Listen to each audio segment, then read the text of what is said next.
Welcome to morning edition. నేను Shivani. Bulletin ముందుగా headlines చూద్దాం. కాసేపట్లో జగిత్యాలకు మోదీ విజయ సంకల్ప సభలో పాల్గొననున్న ప్రధాని.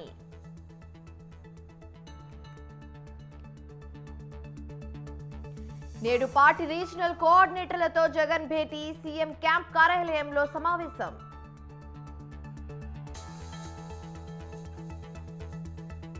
నేడు సుప్రీంకోర్టులో ఎమ్మెల్సీ కవిత పిటిషన్. కవితను అరెస్టు చేయడాన్ని సవాల్ చేస్తూ పిటిషన్.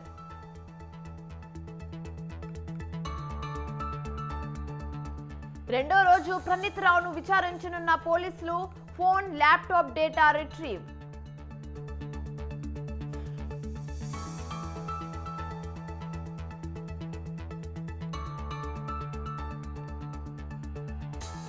తెలుగు రాష్ట్రాల్లో 10వ తరగతి పరీక్షలు ప్రారంభం. పరీక్ష కేంద్రాల వద్ద 144 సెక్షన్.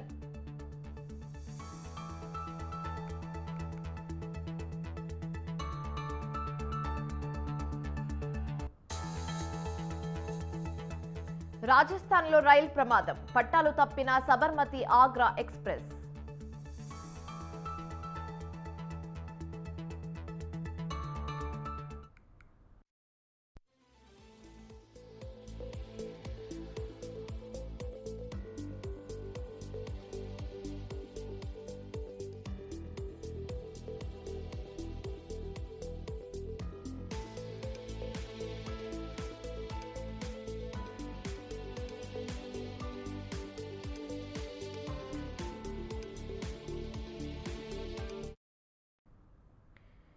బ్రేకింగ్ న్యూస్ చూస్తున్నాం. మాజీ డీఎస్పీ ప్రణీత్ రావును రెండో రోజు కస్టడీలకు తీసుకొని విచారించనున్నారు పంజాగుట్ట పోలీసులు. ఎస్ఐబి కార్యాలయంలో సీన్ రీకన్స్ట్రక్షన్ చేయనున్నారు. ప్రణీత్ రావుకు సహకరించిన అధికారులకు నోటీసులు ఇచ్చి విచారణకు పిలిపించే అవకాశం ఉంది. అయితే ప్రణీత్ రావు ఇచ్చిన స్టేట్మెంట్ ఆధారంగా అధికారులను విచారించేందుకు సిద్ధమయ్యారు. వరంగల్కు చెందిన 2 సిఐలను విచారించబోతున్నట్లుగా తెలుస్తుంది. అయితే విజిలెన్స్ లో ఎస్పీగా పనిచేస్తున్న జూపల్లి రామారావు పాత్రపై పంజాగుట్ట పోలీసులు ఆరా తీస్తున్నారు. ప్రణీత్ రావును రహస్య ప్రాంతంలో విచారణ జరుపుతున్నారు.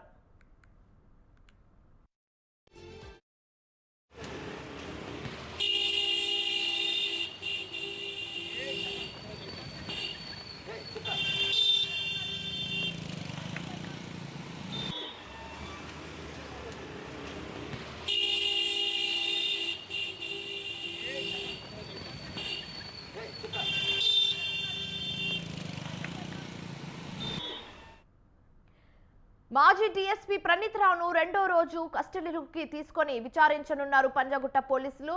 ఎస్ఐబి కార్యాలయంలో సీన్ రీకన్స్ట్రక్షన్ చేయనున్నారు. ప్రణీత్ రావుకు సహకరించిన అధికారులకు నోటీసులు ఇచ్చి విచారణకు పిలిపించే అవకాశం ఉంది. ప్రణీత్ రావు ఇచ్చిన స్టేట్మెంట్ ఆధారంగా అధికారులను విచారించేందుకు సిద్ధమయ్యారు.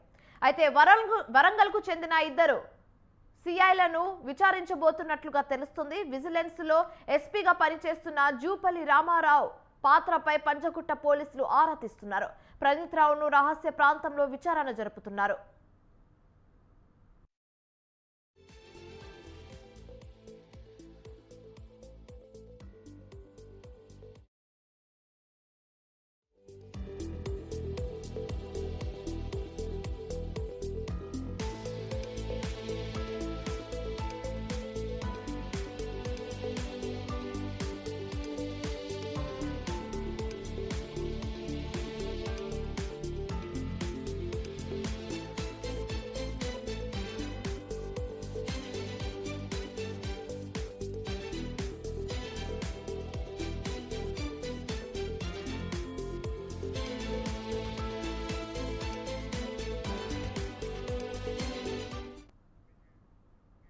మరోసారి తెలంగాణలో ఎన్నికల ప్రచారం నిర్వహించనున్నారు ప్రధాని మోదీ.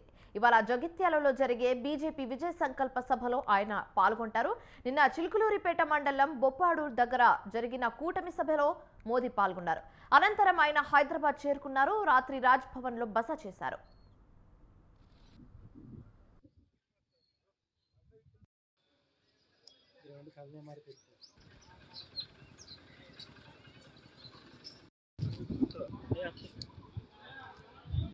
ఇదంతా అయిపోయినాక వీళ్ళందరూ ఎలా కొట్టి మళ్ళీ తీసుకున్నట్టు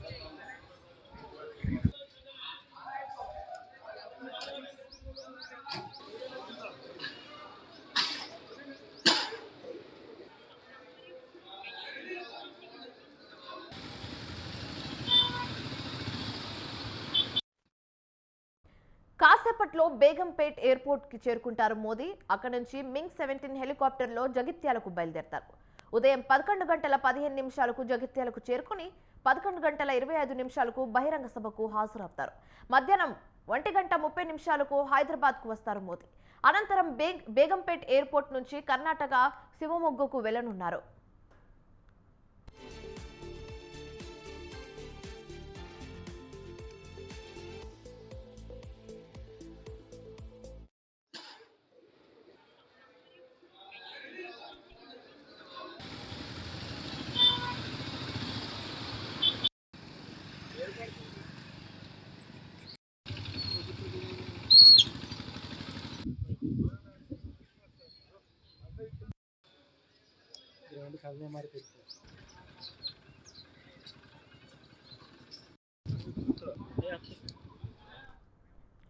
మరోసారి తెలంగాణలో ఎన్నికల ప్రచారం నిర్వహించనున్నారు ప్రధాని మోదీ. ఇవాళ జగిత్యాలలో జరిగే బీజేపీ విజయ్ సంకల్ప సభలో ఆయన పాల్గొంటారు.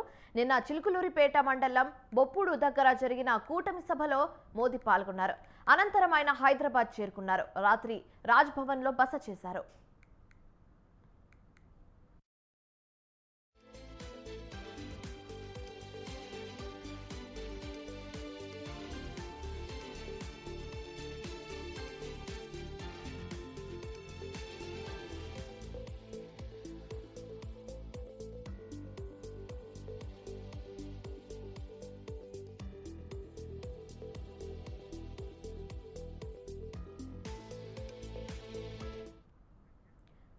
కాసేపట్లో బేగంపేట్ ఎయిర్పోర్ట్ కు చేరుకుంటారు మోదీ. అక్కడి నుంచి మింగ్ 17 హెలికాప్టర్లో జగిత్యాలకు బయలుదేరతారు. ఉదయం 11:15 జగిత్యాలకు చేరుకుని 11:25 బహిరంగ సభకు హాజరవుతారు. మధ్యాహ్నం 1:30 హైదరాబాద్కు వస్తారు మోదీ. అనంతరం బేగంపేట్ ఎయిర్పోర్ట్ నుంచి కర్ణాటక శివమొగ్గకు వెళ్లనున్నారు.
ఖైరతాబాద్ ఎమ్మెల్యే దానం నాగేందర్పై అనర్హత వేటుకు పట్టుపడుతుంది బీఆర్ఎస్.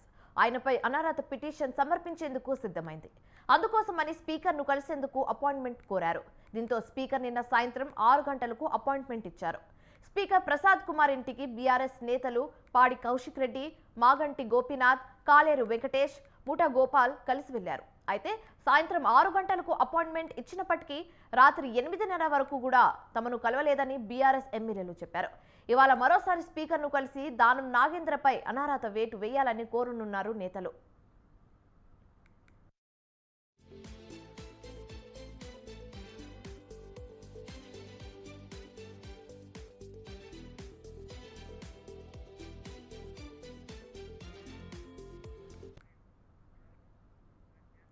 ఖైరతాబాద్ ఎమ్మెల్యే దానం నాగేందర్పై అనర్హత వేటుకు పట్టుపడుతోంది బీఆర్ఎస్.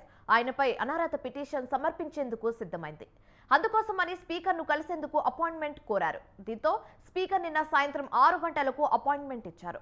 స్పీకర్ ప్రసాద్ కుమార్ ఇంటికి బీఆర్ఎస్ ఎమ్మెల్యేలు పాడి కౌశిక్ రెడ్డి, మాగంటి గోపీనాథ్, కాలేరు వెంకటేష్, ముఠగోపాల్ కలిసి వెళ్లారు. అయితే సాయంత్రం 6 గంటలకు అపాయింట్మెంట్ ఇచ్చినప్పటికీ రాత్రి 8:30 వరకు కూడా తమను కలవలేదని బీఆర్ఎస్ ఎమ్మెల్యేలు చెప్పారు.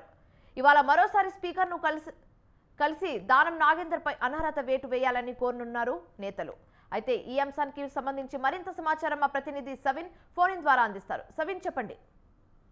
నిన్న బీఆర్ఎస్ పార్టీ నుంచి కాంగ్రెస్ లో చేరిన ఖైరతాబాద్ ఎమ్మెల్యే దానం నాగేందర్ పై అనర్హత వేటు వేయాలని బీఆర్ఎస్ పార్టీ నిర్ణయించింది. అందుకు సంబంధించి అనర్హత వేటు పిటిషన్ సమర్పించేందుకు బీఆర్ఎస్ పార్టీ ఎమ్మెల్యేలు నిన్న సాయంత్రం 6 గంటలకు స్పీకర్ అపాయింట్మెంట్ కోరారు. అయితే 6 గంటలకు రమ్మని స్పీకర్ తెలియజేయడంతో స్పీకర్ ప్రసాద్ కుమార్ ఇంటికి బీఆర్ఎస్ ఎమ్మెల్యేలు పాడి కౌశిక్ రెడ్డి, మాగంటి గోపీనాథ్, కాలేరు వెంకటేష్, ముఠా గోపాల్ వీరంతా వెళ్లారు. అయితే 6 గంటలకు అపాయింట్మెంట్ ఇచ్చిన స్పీకర్ రాత్రి వరకు కూడా కలవకపోవడంతో బీఆర్ఎస్ ఎమ్మెల్యేలు అక్కడి నుంచి వెనుదిరగాల్సిన పరిస్థితి ఏర్పడింది. మరోసారి ఈ రోజు ఉదయం 11:30 గంటలకు స్పీకర్ ను కలిసేందుకు బీఆర్ఎస్ పార్టీ ఎమ్మెల్యేలు సిద్ధమవుతున్నారని చెప్పుకోవచ్చు. ప్రధానంగా ఇటీవల జరిగిన అసెంబ్లీ ఎన్నికల్లో బీఆర్ఎస్ పార్టీ 39 అసెంబ్లీ స్థానాలు గెలుచుకుంది.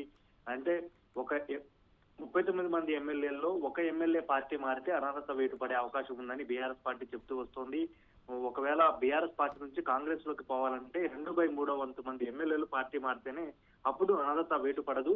నిన్న దానం నాగేందర్ డైరెక్ట్ గా తెలంగాణ కాంగ్రెస్ వివరాల ఇన్ఛార్జి దీపాదాస్ మున్సి సీఎం రేవంత్ రెడ్డి సమక్షంలో కాంగ్రెస్ పార్టీ కండువా కప్పుకున్నారు కాబట్టి దానం నాగేందర్ పై అనర్హత వేటు వేయాల్సి ఉంటుందని బీఆర్ఎస్ నేతలు చెప్తున్నారు. అందులో భాగంగానే స్పీకర్ ను కలిసి తమ ఎమ్మెల్యే పార్టీ మారారు కాబట్టి, కాంగ్రెస్ కండువా కప్పుకున్నారు కాబట్టి అనర్హత పిటిషన్ ఇచ్చేందుకు బీఆర్ఎస్ పార్టీ సిద్ధమైందని చెప్పుకోవచ్చు. 6 సార్లు ఖైరతాబాద్ నుంచి ఎమ్మెల్యేగా గెలిచినటువంటి దానం నాగేందర్ నిన్న బీఆర్ఎస్ పార్టీ నుంచి కాంగ్రెస్ పార్టీలోకి చేరారు. గతంలో కాంగ్రెస్ పార్టీలోనే ఎమ్మెల్యేగా గెలుపొంది రాష్ట్ర మంత్రిగా పనిచేసిన దానం నాగేందర్ పార్టీ మారడంతో దానం నాగేందర్ పై అనర్హత పిటిషన్ ఇచ్చేందుకు బీఆర్ఎస్ పార్టీ సిద్ధమైందని చెప్పుకోవచ్చు.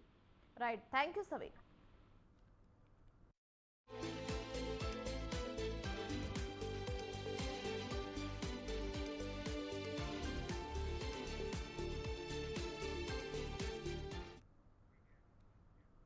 గ్రేటర్లో బీఆర్ఎస్ కు గట్టి షాక్ తగిలింది.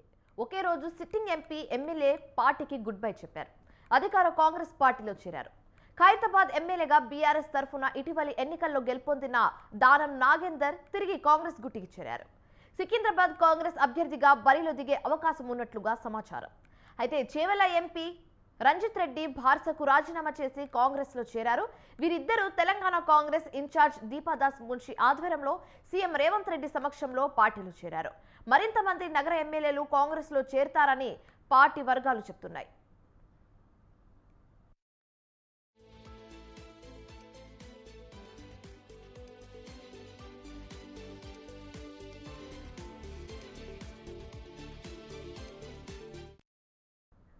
అయితే సార్వత్రిక ఎన్నికల నగార మోగడంతో రాజకీయ పరిణామాలు వేగంగా మారుతున్నాయి. అధికార కాంగ్రెస్ రాజధాని పరిధిలో 3 ఎంపీ స్థానాలను దక్కించుకోవాలనే వ్యూహంతో అడుగులు వేస్తుంది. దీంతో బలమైన అభ్యర్థుల కోసం అన్వేషిస్తుంది. ఎన్నికల భేరి మోగడంతో కాంగ్రెస్ లోకి గేట్లు తెరిచామని సీఎం రేవంత్ రెడ్డి అనడం రాజకీయ వర్గాల్లో పెద్ద చర్చకు దారితీసింది. బీఆర్ఎస్ నుంచి మరింత మంది టచ్ లో ఉన్నారనే ఊహాగానాలు ఊపందుకున్నాయి.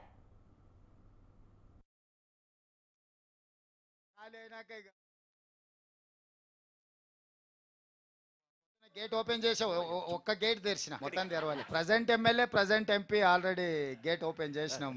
అవతల ఖాళీ అయినాక ఇక మూసినా తెరిచినా ఒకటే కదా. గేట్ ఓపెన్ అయింది మిత్రమా.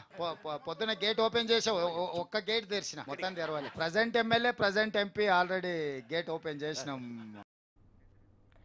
మాజీ మంత్రి మల్లారెడ్డి కర్ణాటక ఉప ముఖ్యమంత్రి డీకే శివకుమార్ ను కలవడం వంటి పరిణామాలతో ఆయన కాంగ్రెస్ లోకి మారతారని ఊహాగానాలు వినిపిస్తున్నాయి. ఆయన నివాసంలోనే మల్కాజ్గిరి బీఆర్ఎస్ అభ్యర్థి రాగడి లక్ష్మారెడ్డికి మద్దతుగా ఎమ్మెల్యేలు, ఎమ్మెల్సీలు సమావేశమయ్యారు. అయితే మల్లారెడ్డి బీఆర్ఎస్ లో ఉండాలా, పార్టీ మారాలా అనే ఊగిసలాటలో ఉన్నారనే గుసగుసలు వినిపిస్తున్నాయి.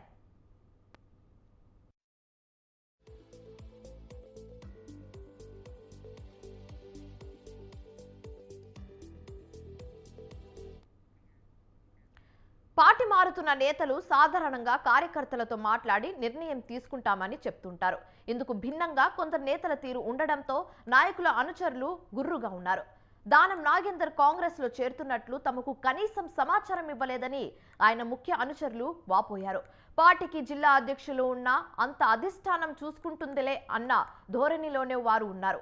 వీటి ప్రభావం రాబోయే లోక్సభ ఎన్నికల ఫలితాలపై ఉంటుందని రాజకీయ విశ్లేషకులు అంటున్నారు. తర్వాత భాస్కర్ ఓన్లీ ఎమ్మెల్యే.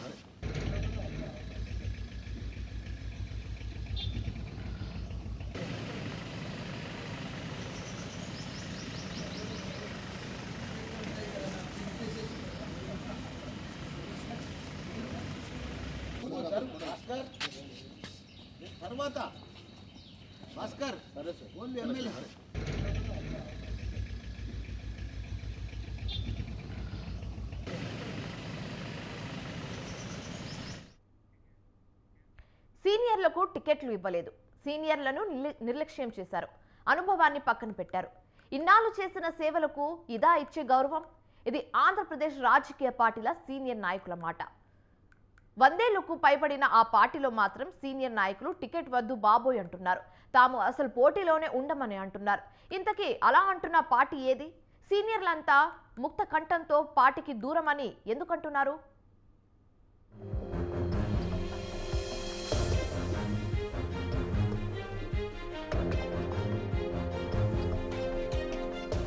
అవును, ఎన్నికల వేళ టికెట్లు వద్దు బాబో అంటున్న సీనియర్లు ఉన్న పార్టీ ఒకటి ఉంది. పైగా అది 100 సంవత్సరాలకు పైనే రాజకీయ చరిత్ర ఉన్న పార్టీ. బళ్ళు ఓడలు కావడం అంటే ఇదేనేమో. ఏపీలో ఎన్నికలు, పొత్తులు, ఒకరిపై ఒకరు కత్తులు దూసుకుంటున్న వేళ ఆ జాతీయ పార్టీ నుంచి మాత్రం పోటీ చేసేందుకు సీనియర్ నాయకులు ముందుకు రావడం లేదట. అంతేనా, తాను పార్టీ పగ్గాలు చేపడితే ప్రభంజనం సృష్టిస్తానంటూ బీరాలు పలికిన ఆ సరికొత్త నాయకురాలు కూడా పోటీ వద్దు, ప్రచారం ముద్దు అంటున్నారట.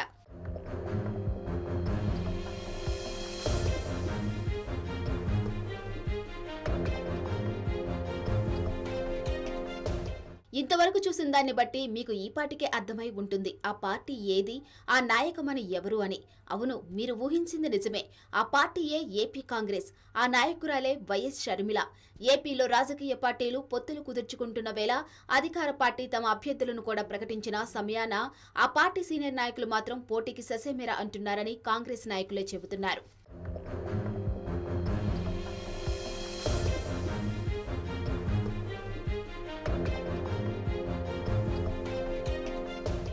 ఏపీలో జరగనున్న ఎన్నికల్లో కాంగ్రెస్ తన ఉనికిని చాటుకునేందుకు సిద్ధమవుతుందని వార్తలు వచ్చాయి. అందుకు తగ్గట్టుగానే ఆ పార్టీకి రాష్ట్ర అధ్యక్షురాలుగా బాధ్యతలు చేపట్టిన వైఎస్ షర్మిల కూడా తన అన్న సీఎం జగన్పై కారాలు మిరియాలు నూరారు. చురకత్తుల్లాంటి మాటలతో విరుచుకుపడ్డారు. ఇదంతా ఆమె పీసీసీ అధ్యక్షురాలైన నెల రోజుల్లోపు. కానీ ఎన్నికల వేళ మాత్రం షర్మిల మౌనమే నా భాష, కాంగ్రెస్ మోగ మనసు అంటూ పాట పాడుతున్నారని పార్టీ వర్గాలు చెబుతున్నాయి.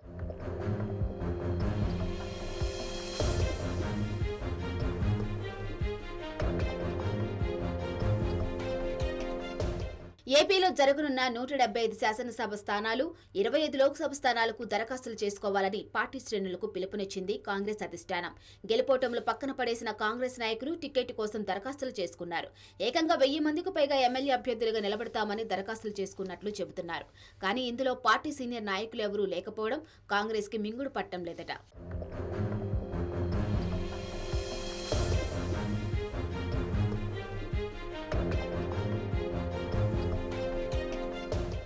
ముఖ్యమంత్రి తన అన్నపై అంత ఎత్తున ఎగిరిన షర్మిల ఎక్కడి నుంచి పోటీ చేస్తారని కాంగ్రెస్ శ్రేణులు ఉత్కంఠంగా ఎదురుచూస్తున్నాయి. అయితే ఎన్నికల్లో తాను పోటీ చేయనని అభ్యర్థులను గెలిపించడం, రాష్ట్రంలో ఉనికిని చాటుకునేందుకు చేయవలసిన ప్రచారానికే పరిమితమవుతామని షర్మిల కాంగ్రెస్ అధిష్టానికి తేల్చి చెప్పినట్టు చెబుతున్నారు.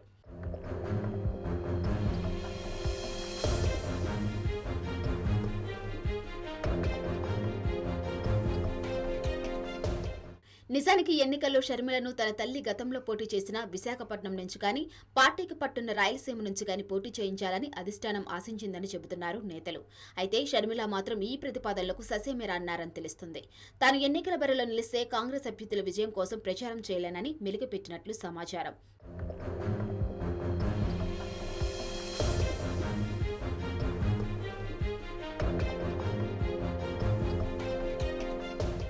అంతేకాదు, పార్టీలో ఎవరైనా సీనియర్లు పోటీలో ఉంటే పీసీసీ అధ్యక్షురాలుగా వారిని విజయ తీరాలకు చేర్చాల్సింది తానేనని, ఇందుకు తన పోటీ అవరోధంగా మారుతుందని షర్మిల అధిష్టానానికి చెప్పినట్లు సమాచారం. ఈసారి ఎన్నికల్లో అధికార మార్పు కోసమే తాను పనిచేస్తానని, అన్నను ఓడించడమే తన లక్ష్యమని కూడా అన్నట్టు చెబుతున్నారు. ఈ వాదనకు కాంగ్రెస్ అధిష్టానం కూడా ముందు ఒకంత ఆశ్చర్యపోయినా ప్రస్తుత పరిస్థితుల్లో ఏం మాట్లాడలేని పరిస్థితిలో ఉన్నారని చెబుతున్నారు.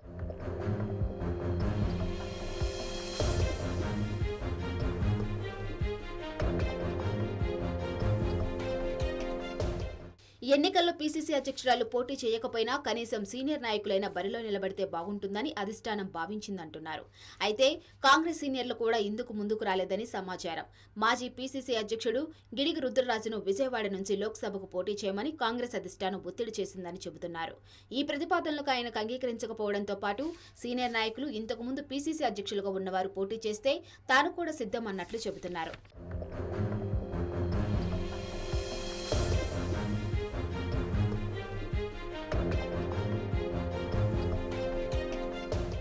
ఇంతకుముందు పీసీసీలోనూ అటు కాంగ్రెస్ ప్రభుత్వంలోనూ అనేక పదవులు పొంది ఆ పార్టీని వీడి ఇతర పార్టీలో చేరిపోయారు.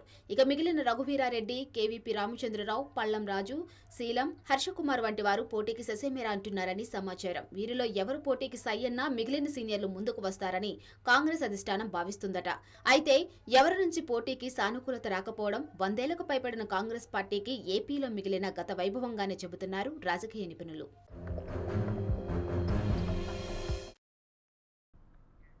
అత్యవసర సమయాలలో జాతీయ రహదారుల వెంట విమానాలను ల్యాండింగ్ చేసేందుకు అవసరమైన అత్యవసర రన్వేలను భారతదేశంలో 13 ప్రదేశాలలో ఏర్పాటు చేశారు. ఇందులో భాగంగా ఆంధ్రప్రదేశ్ రాష్ట్రానికి 2 కేటాయించారు. ఈ 2 అత్యవసర ల్యాండింగ్ ప్రదేశాలు కూడా ఉమ్మడి ప్రకాశం జిల్లాలోని కేటాయించారు. అందులో కొరిసెపాడు వద్ద ఏర్పాటు చేసే అత్యవసర రన్వేపై మరికొద్దిసేపట్లో విమానం ల్యాండింగ్ కానుంది. 79 కోట్లతో నిర్మించిన 4.1 కిలోమీటర్లపై విమానం ల్యాండ్ కాబోతుంది.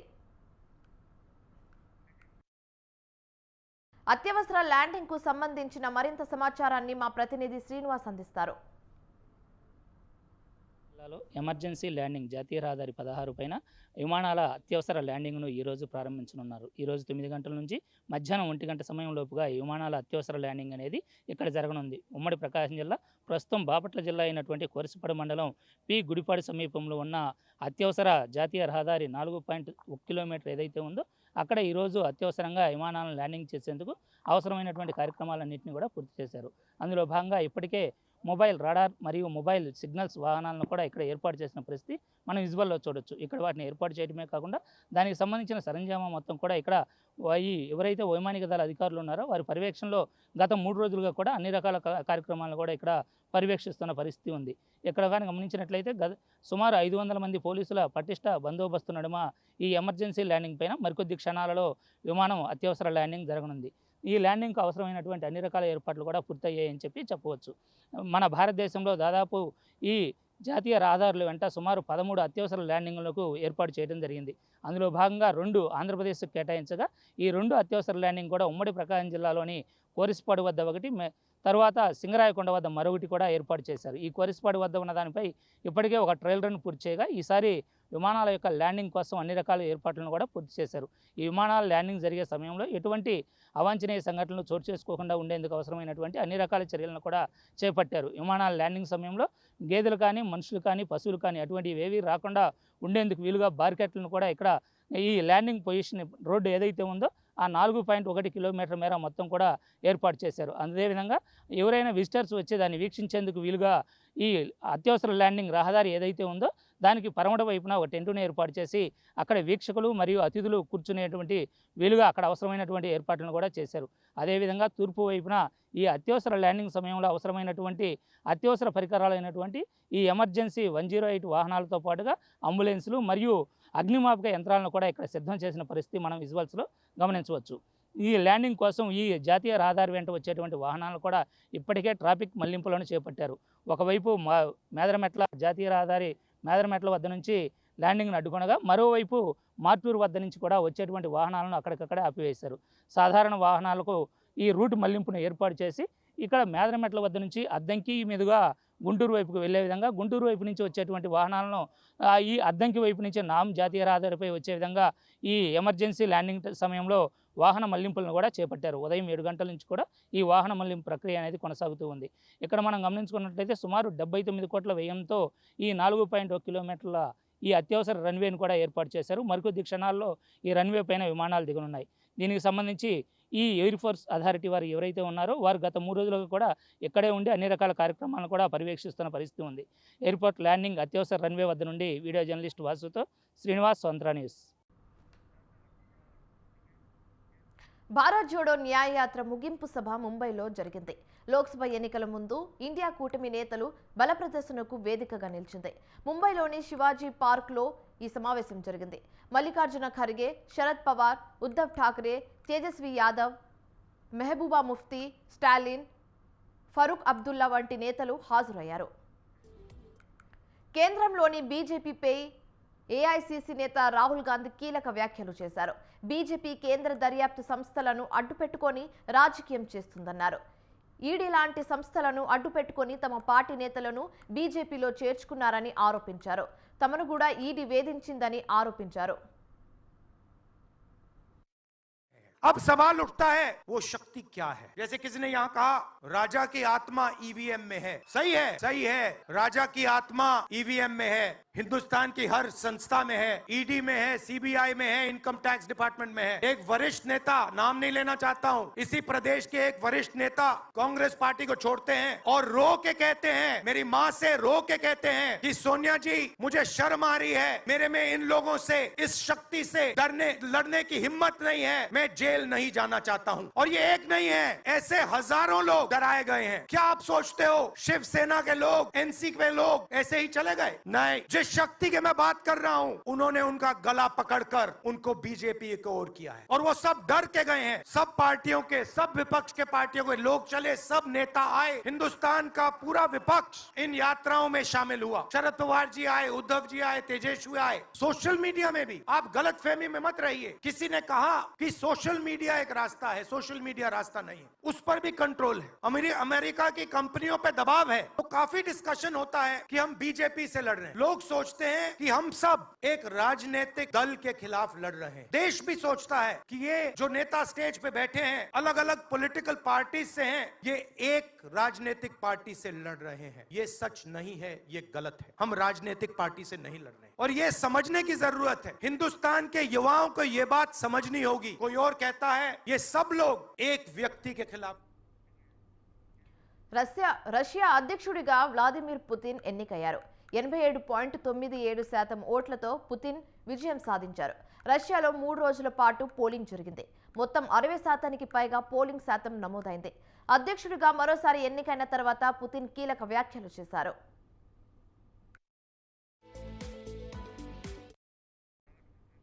రష్యా నాటో మిలిటరీ కూటమి మధ్య యుద్ధం జరిగితే మూడో ప్రపంచ యుద్ధం ముప్పు ఉంటుందని హెచ్చరించారు.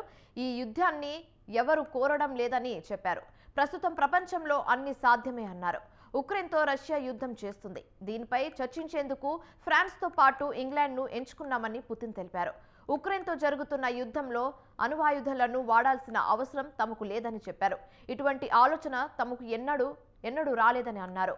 కాగా మార్చి 15 నుంచి 17 వరకు రష్యా ఎన్నికలు జరిగాయి. ఇదే సమయంలో ఉక్రెయిన్ రష్యాపై దాడులను పెంచింది. రష్యా సరిహద్దు ప్రాంతాలపై దాడులు జరిగాయి. దీంతో రష్యా మరింత ఆగ్రహంగా ఉంది.